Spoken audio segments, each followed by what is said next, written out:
Une amie me disait récemment, je serais trop dégoûté si je mourais sans avoir vécu.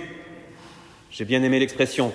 On peut mourir sans avoir vraiment vécu, sans avoir vécu sa vie. Quand on a eu l'impression qu'en réalité, on n'a pas vécu sa vie, mais que, ce sont les événements qui nous ont dirigés. Quand la vie elle-même nous a dirigés, quand tu as 36 ans et que c'est ta maman qui te dirige, quand ce sont tes enfants qui te dirigent, quand tu as l'impression d'être une marionnette de la vie ou des caprices des autres ou de la société, alors oui, on n'a pas vraiment vécu si c'est comme ça. Heureusement, aujourd'hui, nous célébrons la solennité du Christ, roi de l'univers, celui qui tient l'univers dans sa main, celui qui gouverne toutes choses. Christ, roi, celui qui dirige. Mais alors, est-ce vraiment une bonne nouvelle pour nous? Encore quelqu'un qui veut me diriger? Oui, Jésus est roi de bonté et il veut effectivement conduire ma vie, mais il ne veut pas la conduire sans moi. Jésus veut régner sur nous, mais surtout, il veut régner avec nous. Jésus veut nous associer à son règne. Jésus ne veut pas nous déresponsabiliser de nos vies. C'est un roi, certes, mais un roi qui fait de nous des rois. Ce n'est pas un roi qui veut exercer sa domination, sa souveraineté comme ça de l'extérieur sur nous, en nous écrasant comme un tyran, mais c'est un roi qui nous partage son pouvoir. Oui, un roi qui fait de nous des rois, il nous associe à son pouvoir. Jésus, roi de l'univers, veut régner sur nous, mais avec nous. Voyons les 3 domaines dans lesquels il veut régner avec nous, les 3 pouvoirs qu'il nous confie. D'abord, un pouvoir sur nous-mêmes, ensuite un pouvoir sur le monde, et enfin un pouvoir sur notre entourage. D'abord, un pouvoir sur nous-mêmes. Avez-vous déjà observé les personnes qui promènent leurs chiens, mais un chien assez fort, qui en réalité les promènent eux? Donc ce sont les chiens qui promènent leur maître. Vous avez déjà remarqué? Les chiens qui promènent leur maître, parce que c'est eux qui conduisent. Bon, c'est amusant à regarder, mais c'est moins amusant quand ce sont des chiens à l'intérieur de nous-mêmes. Ces chiens à l'intérieur de nous-mêmes qui nous conduisent, ce sont nos sensations, nos sentiments, nos émotions qui sont plus forts que notre raison. Et alors ils nous conduisent comme ça, et on est tiraillés de l'intérieur avec plein de chiens. Voilà par exemple le chien enragé, en colère, ou le chien capricieux, ou le chien qui a faim, qui mange d'une manière complètement déréglée, le chien paresseux qui a le pouce très musclé tellement il a manipulé la télécommande, le chien battu, le chien abattu, triste, le chien apeuré qui se cache sous la table, le chien joyeux qui est prêt à bondir sur tout le monde pour faire plein de câlins. Voilà, on passe d'un sentiment à l'autre, d'un chien à l'autre à l'intérieur de nous, et parfois ce sont plusieurs chiens en nous, voilà, qui nous tiraillent dans tous les sens. Et ils décident pour nous. Jésus nous donne cette capacité de régner d'abord sur nous-mêmes. Qu'est-ce que je fais de mes émotions? Qu'est-ce que je fais des chiens qui sont en moi? Alors soit je les fuis, soit je les ignore, soit je fais comme s'ils n'étaient pas là. Voilà, je fais comme si je ne ressentais rien. Soit au contraire, j'accepte ces sentiments, ces émotions, ces sensations en moi. C'est là, très bien, j'accueille, mais je dresse. Voilà, comme de bons dresseurs de chiens. Il y a des gens qui sont capables de dresser des chiens, mais qui sont incapables de gérer leurs émotions.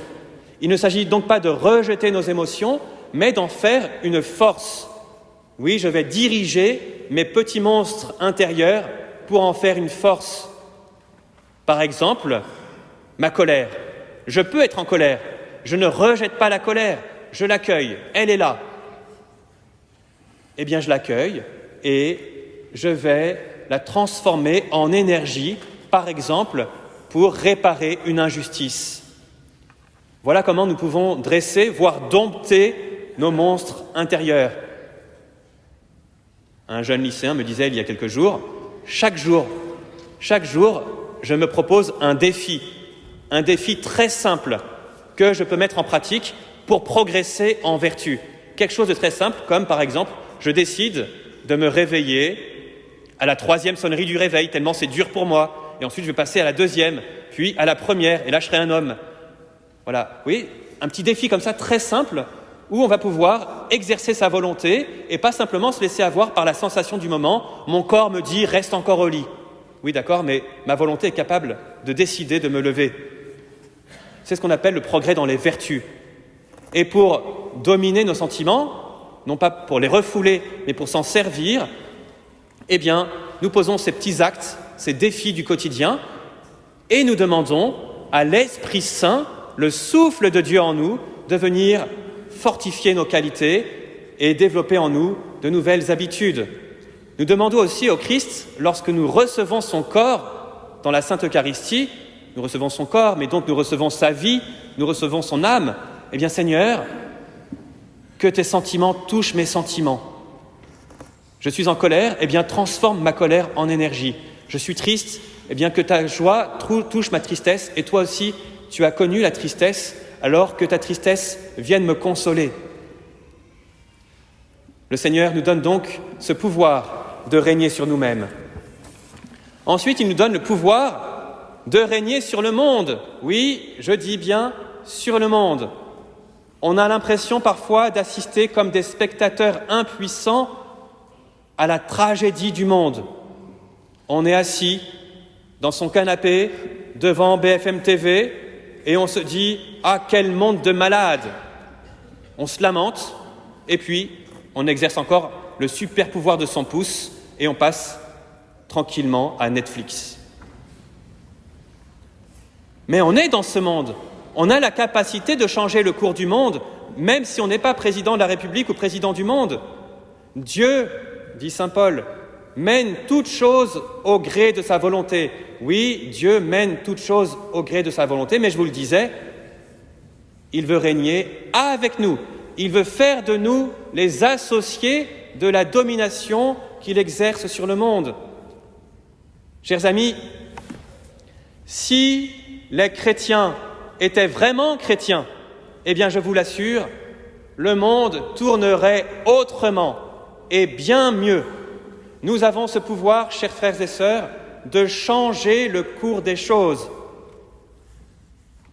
Je ne sais plus dans quel film, et je ne sais pas si ça marche vraiment comme ça, mais il y avait un wagon qui penchait sur le côté, qui allait faire dérailler tout le train, et donc les gens dans le wagon se sont dit, eh bien, on va tous se mettre du même côté, pour rééquilibrer, pour que le wagon retombe sur ses pattes, sur ses roues. Et hop, ils ont rééquilibré tout le train. Eh bien, nous aussi, chrétiens, nous avons cette capacité d'équilibrer le monde, d'appuyer sur le monde. Comment ? Par la puissance de la prière. La puissance de la prière nous plonge dans la toute-puissance de Dieu. Je parle de la vraie prière, pas de la petite prière qu'on fait comme ça le soir pour s'acquitter d'une tâche ou pour se donner bonne conscience. Pas de la prière qui parle à Dieu comme à un patron en demandant une augmentation. La prière puissante qui nous plonge dans la puissance de Dieu. La prière puissante qui nous plonge dans la bonté de Dieu, dans la domination, dans la souveraineté qu'il exerce sur le monde. Chiche, faisons-le maintenant. Si vous le voulez, nous fermons les yeux et nous prions ne serait-ce que quelques instants comme on ne l'a jamais fait. Une prière puissante qui nous plonge en Dieu. Si cela nous aide, utilisons des mots, utilisons des images, mais peu importe, plongeons en Dieu souverain, en Dieu infiniment bon, en Dieu amour, en Dieu tout-puissant.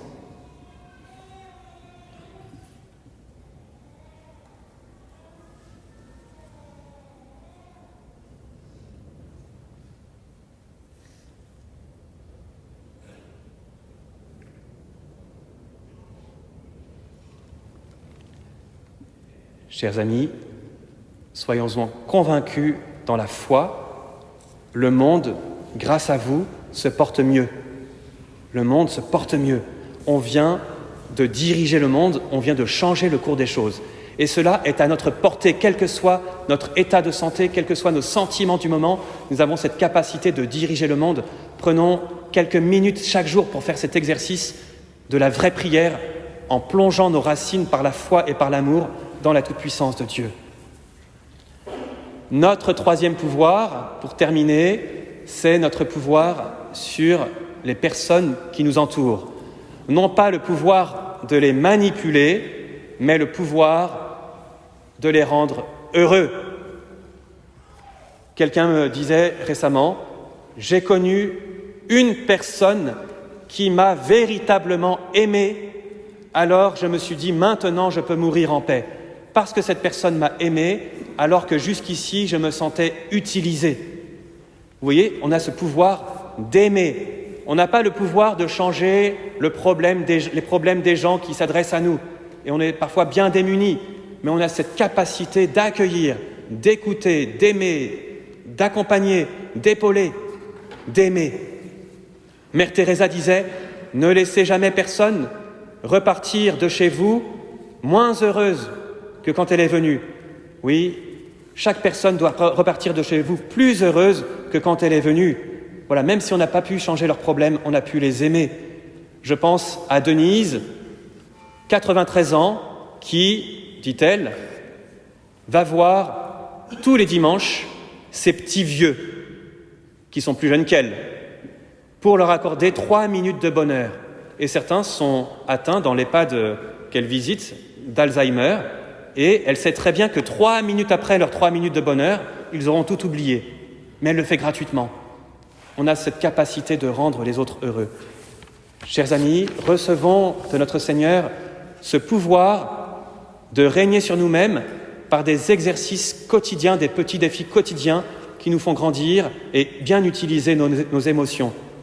Recevons de notre Seigneur ce pouvoir de régner sur le monde par une prière puissante qui nous plonge en lui.